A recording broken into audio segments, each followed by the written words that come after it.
How can we find music and tools for emotional well-being?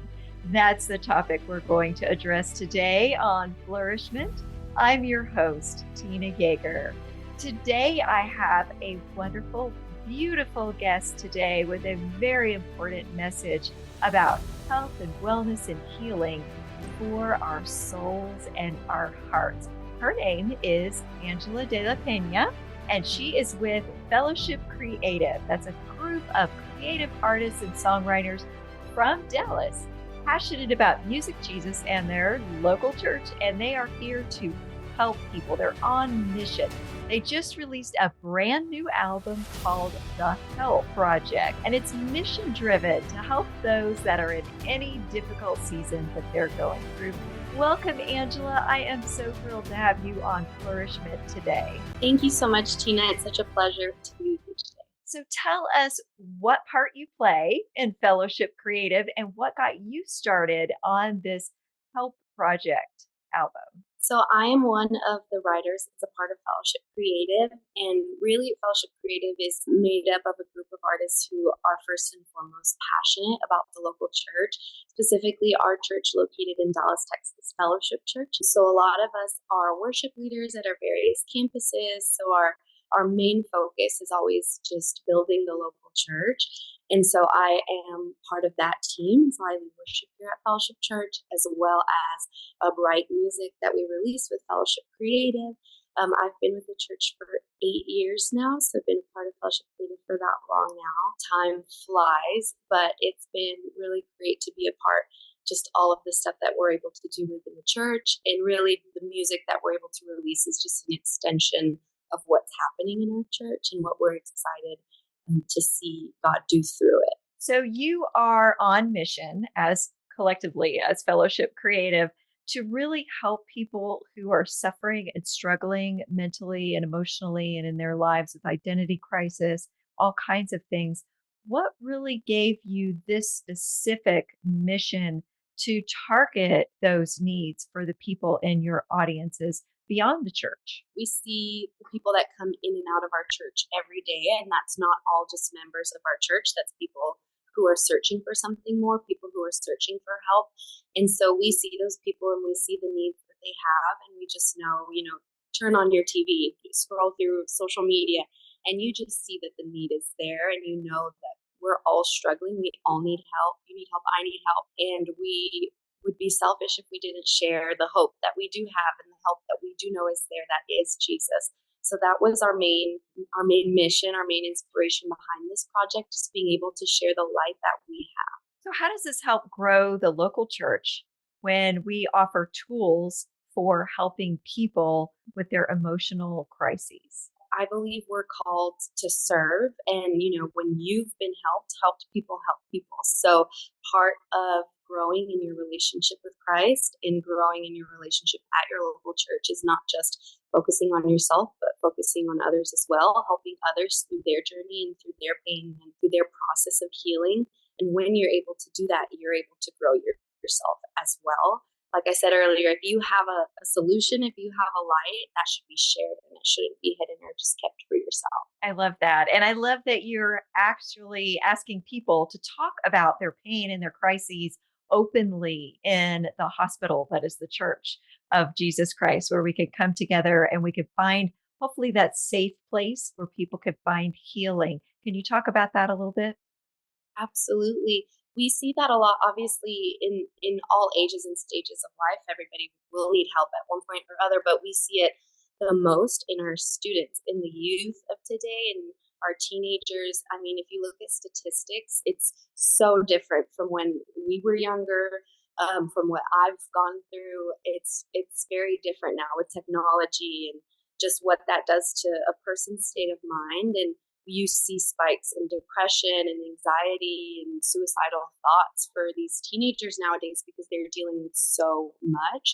We're able to see that in the church day in and day out. We wanted to be able to find a way to help and to be able to show people that it's okay to show when they're not okay, and it's okay to ask for help and look for help. And it's all about where you're looking for that help and where you're finding that. And so more than anything, we are not professional psychologists. We're firm believers of Christian counseling.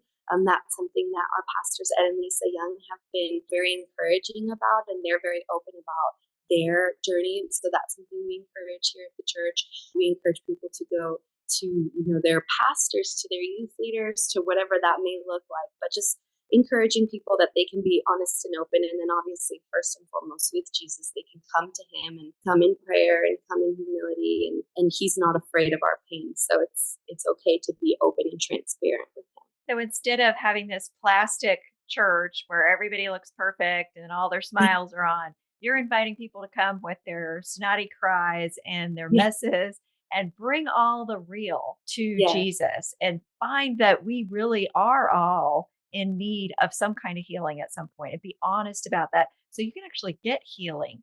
And I love that you're doing this for the youth, the student ministries, because like you said, the statistics are very concerning about what's going on with the mental health of the younger generations of people and how they were affected by all of the shutdowns and the isolation, getting them back together.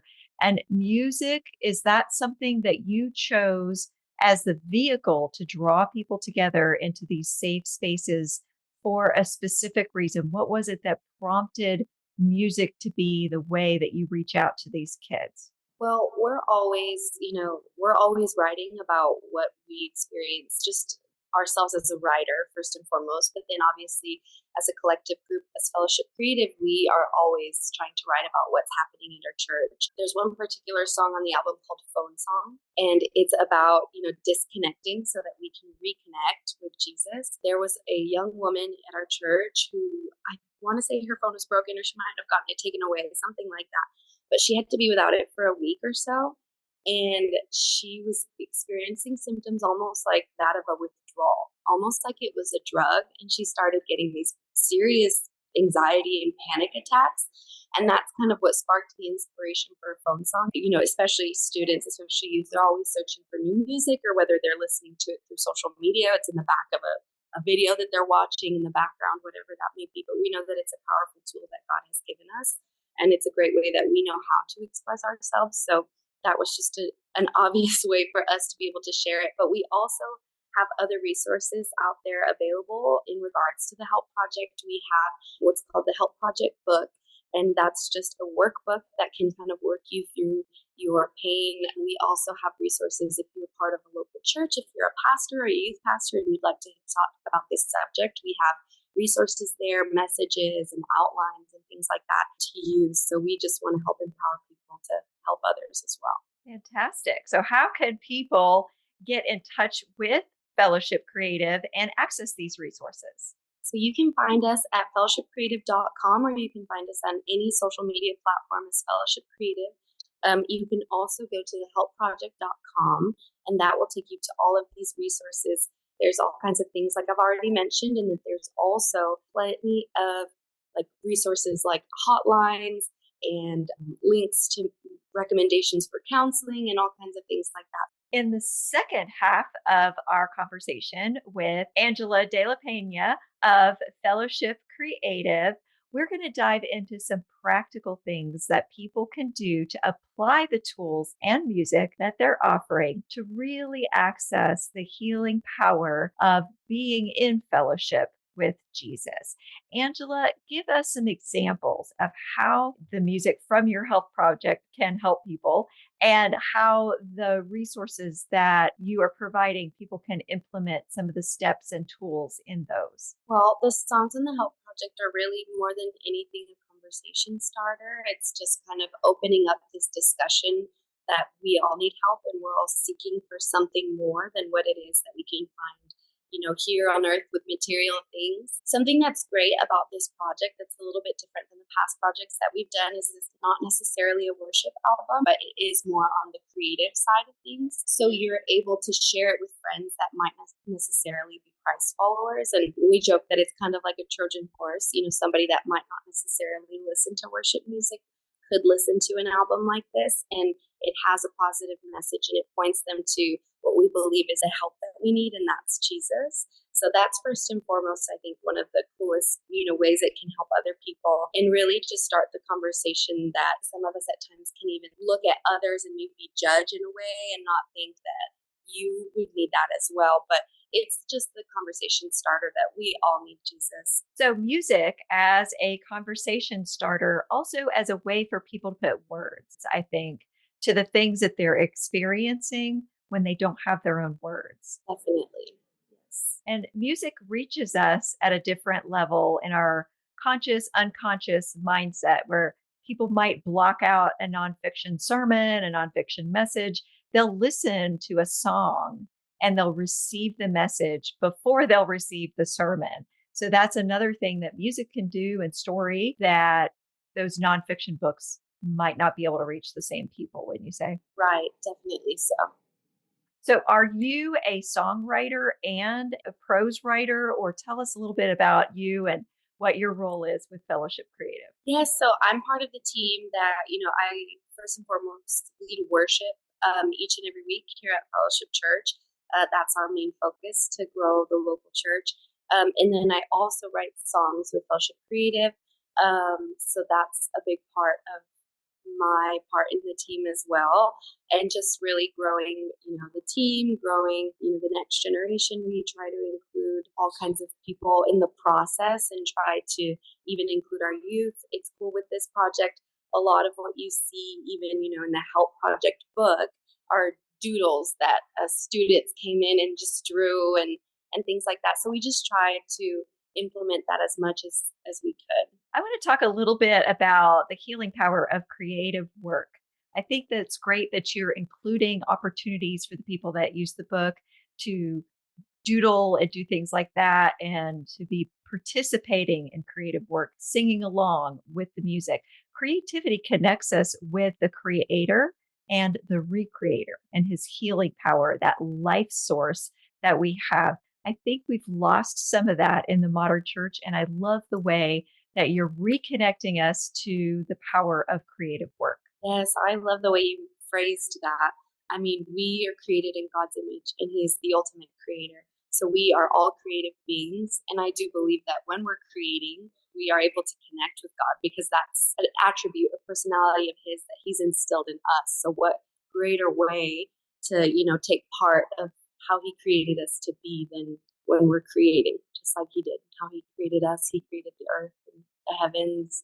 Can you give some examples of some things, some tools, some ideas, some work that you've done with the students that are in your church there in Dallas that they have responded to and found great healing and, expressed testimonies of coming back from places of crisis to find hope? Can you talk about maybe some good hope that we can pay forward into our own churches? I think something that's great about this generation is that they're very open and honest, especially when prompted to do so, when encouraged. We did something kind of close to the time of this project where we just went around and asked people what they were struggling with, what they needed help with.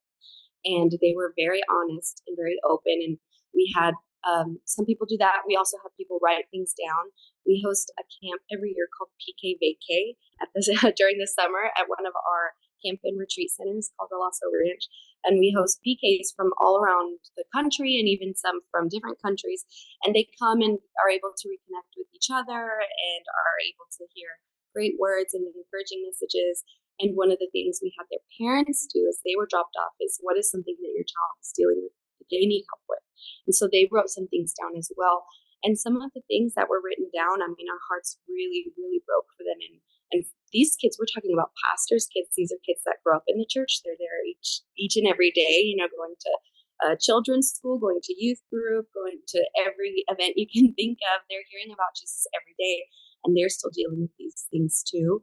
And so anything from, I need help, I would like to eat again, to I don't want to live anymore, I don't like myself, what do I do? And everything in between. We've read and heard so many different testimonies, and we all just need help. And so that was something that was really great, and that sparked conversation with some of these kids. and they were able to open up with leaders that were placed around them, and they were able to be honest about how they were feeling. And we actually had counselors there at the camp ready to receive them and ready to help them process through what they were dealing with. And so that's something that might sound silly, just asking somebody, what is it? What is it that you're struggling with? But that is a great handle and a great thing that any of us can do. It's easy, I think, as we go about our days and we see people and we ask, how are you? Oh, I'm fine, is your knee-jerk reaction. But asking someone, how are you really?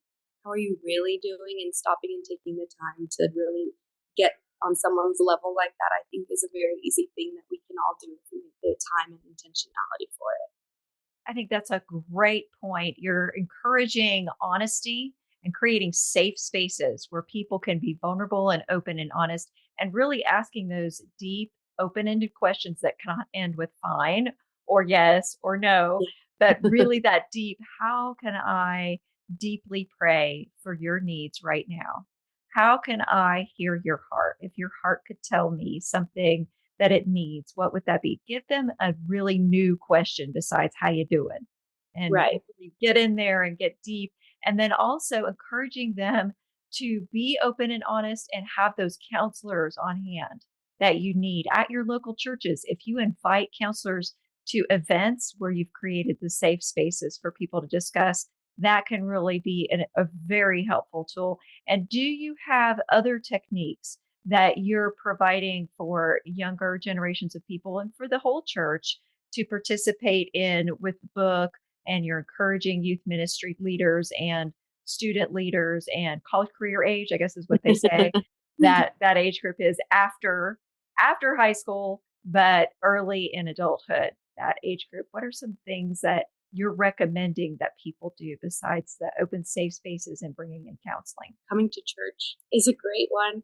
Coming and opening up with your pastors and your leaders. I'm so thankful for where I am in my church, that I know that I have pastors that are there for me, that care for me, that know me, and that comes with being planted in the local church. So if you're there and you don't have that space where you've laid down your roots and where you have a church family, I would say that that might be step number one for you, is getting connected with a great local church. You'll find people that really care about you and want to help you and will help guide you in this journey for help.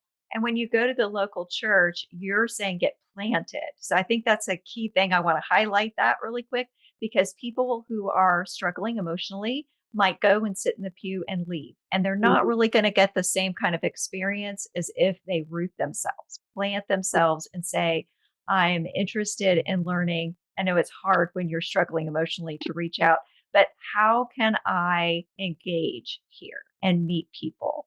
And how can I be a greeter, help with the coffee, reach out Yeah. to people who are in need of the food service ministries where they're providing food for kids to take home in their backpacks, and they're packing those backpacks, or just it can be something simple. You don't have to be there to provide counseling for people, but just being in fellowship with people who are serving and being there to connect with others, whether it's in Bible study, in a prayer group, or meeting and greeting. And I think we need to really look for those people who are coming and sitting in the pew and trying to get out the door, and reaching out to them and asking those questions so they feel comfortable seeking ways to get planted. How do you feel about that? Exactly. No, that's a big thing that we're always encouraging our team. A common occurrence among sometimes even worship teams or maybe volunteer teams is that, you may play a worship set, you might lead people in worship, and then sit backstage and you're kind of in a cave all day until you're ready to go back out there. And that's something that we very much disagree with. We love going out into our lobby and meeting people and greeting people as they come in. And there's something to going up to someone and asking them how they are, especially if it is that person who's trying to kind of shrink back and go unnoticed. Maybe they don't want to address their pain. And it just takes somebody with, a smile and asking them how they're doing to might maybe disarm them. And so we always try and go out there and look for people who maybe they don't, know where they're going. They look like they're looking around, they're lost or something. Maybe it's their first time there, or maybe they look like they're avoiding a conversation with others. But just finding the people going out, I think it's our responsibility, to help people as we have been helped. I think that's a great thing that churches can do to really be the body of Christ and be the hands and feet of Jesus out into the world that comes in just to visit. They can be trained. You could do training with the people that are seasoned members, people that are on staff, but not just staff. I think it needs to be members too.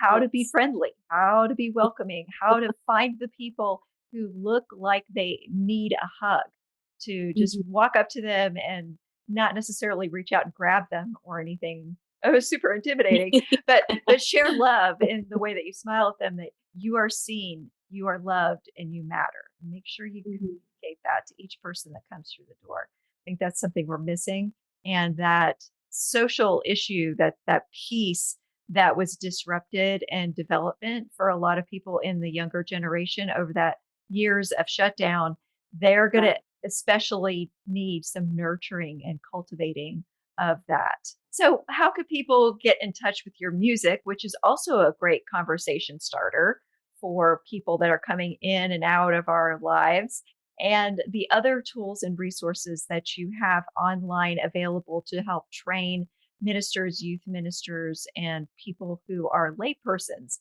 wanting to help people who need healing? Well, if you'd like to find us and listen to our music, we're on all streaming platforms as Fellowship Creative. You can find us on Spotify, iTunes, YouTube, all of those. If you'd like to get in touch with us, we're also Fellowship Creative on all of our social media platforms, or you could go to fellowshipcreative.com. If you'd like any of these help resources, you can head to thehelpproject.com and you can find the Help Project book there, recommendations for counseling, messages, sermon outlines, and more. So if you'd like to be a part of that, or you need help, or you know someone that needs help, you can go ahead and visit thehelpproject.com. Thank you so much, Angela. I hope that all of you listening were inspired to be the light of Christ for people who are experiencing darkness and struggle in their lives. And of course, I hope that you will also hit subscribe and come back for the next episode of Flourishment.